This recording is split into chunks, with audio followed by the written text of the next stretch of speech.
You're coming off statistically, anyway, your best game of the year personally. And you take a look at how a season unfolds. I'm going to guess there are some things that as you get going, you get into a little bit of a rhythm. Are you in that situation right now?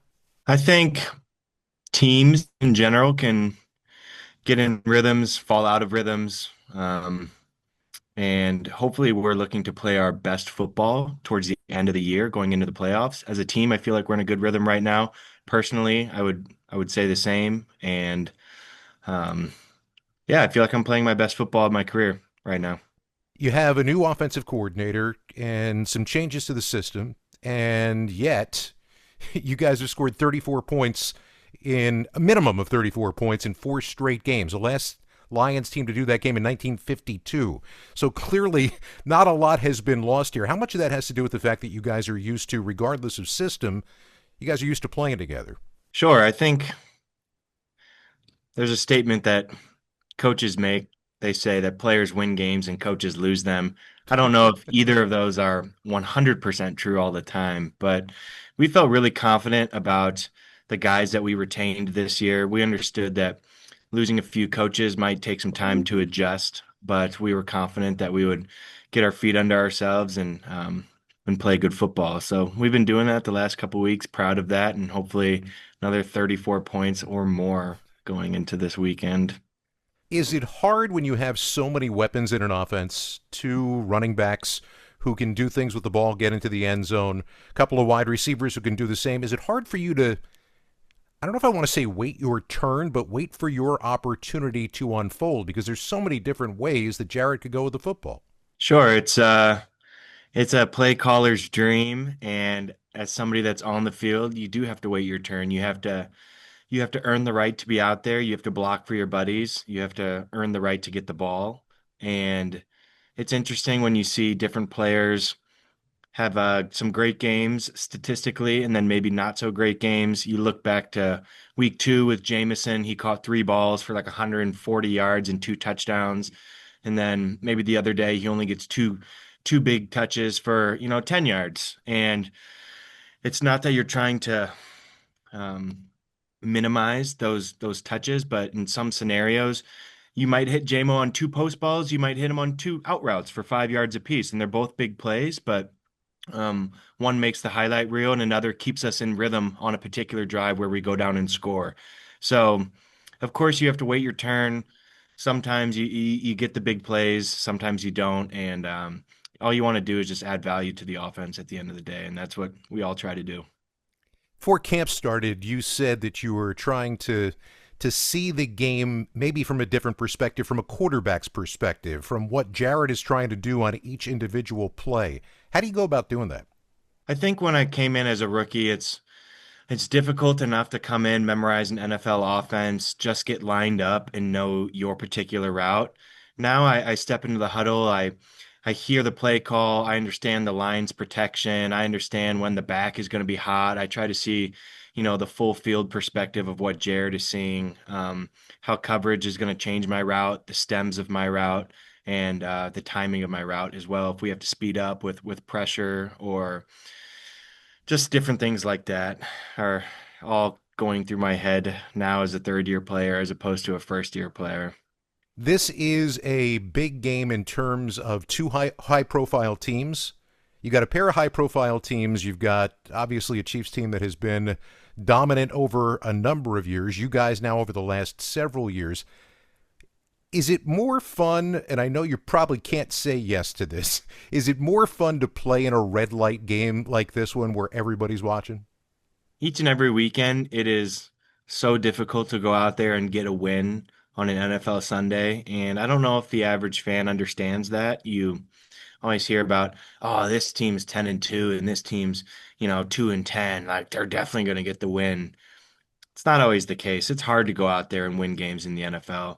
And to get the opportunity to play Sunday Night Football at Arrowhead, it's a tremendous opportunity against a great organization that's had great success the last couple of years in their Super Bowl runs. So, of course, it's a fun game to play in. We should be grateful to play in all the games that we get to, though. I'm going to take you back to your time at Iowa and right on into the NFL. Tell me about your relationship with Jack Campbell, and tell me a little bit about, although I've heard a little bit, tell me a little bit about what Hawk House was. It was it's a tremendous treat that Jack and I got to transition into our NFL careers together, having been roommates at Iowa for 4 years at the Hawk House. And the Hawk House was a collection of five football players on Penfro Drive of Iowa City, Iowa.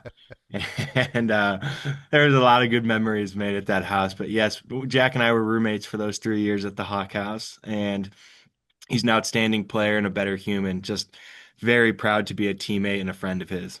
My understanding from what I've heard about this is you were a little bit of a Felix and he was a little bit of an Oscar in terms of the odd couple housekeeping stuff.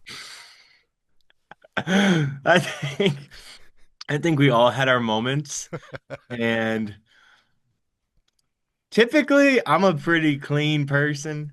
Not that I'm always keeping things like where you can eat off the floor. Like my house isn't that clean, but there was a moment or two where there was definitely some dishes laying around, and I might have had a moment after a long day of being a student athlete, and I remember snapping once or twice at our roommates that just like left the trash can overflowing with trash or like 20 dirty dishes right next to the sink. But that's pretty typical for college kids.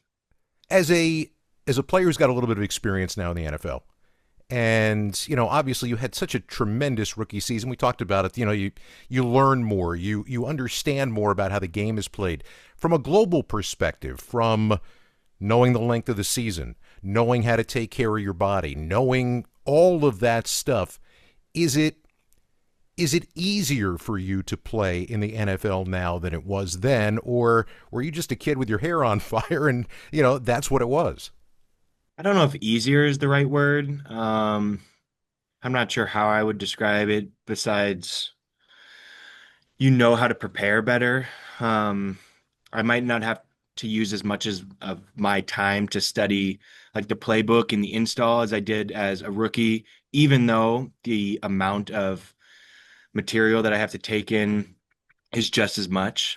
And I can spend more time like watching tape on my opponents. Like things like that change, but you always have to take care of your body. Sometimes there's things that you can't help, whether it's big hits that you take and how your body responds to them. But it's a it's a it is a tall task each and every weekend to get out there on Sunday afternoons and play at a high level for the consistency of the whole year.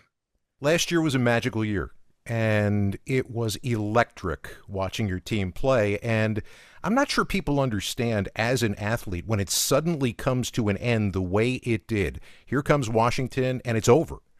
What is that emotionally for a player, and how do you redirect those feelings into moving forward? It's a little confusing at first, considering you go from like 60, 70-hour work weeks to all of a sudden the 2024 season comes to a close just like that. So there's a transitional time in your lives and your family's lives, your spouse, like, hey babe, I'm just gonna be home for the next 3 months all the time. They just love that. So it's uh it's definitely a whirlwind of emotions because the team won't be the same either. I never really understood that until I came back for my second year last year, having lost the NFC Championship in 23.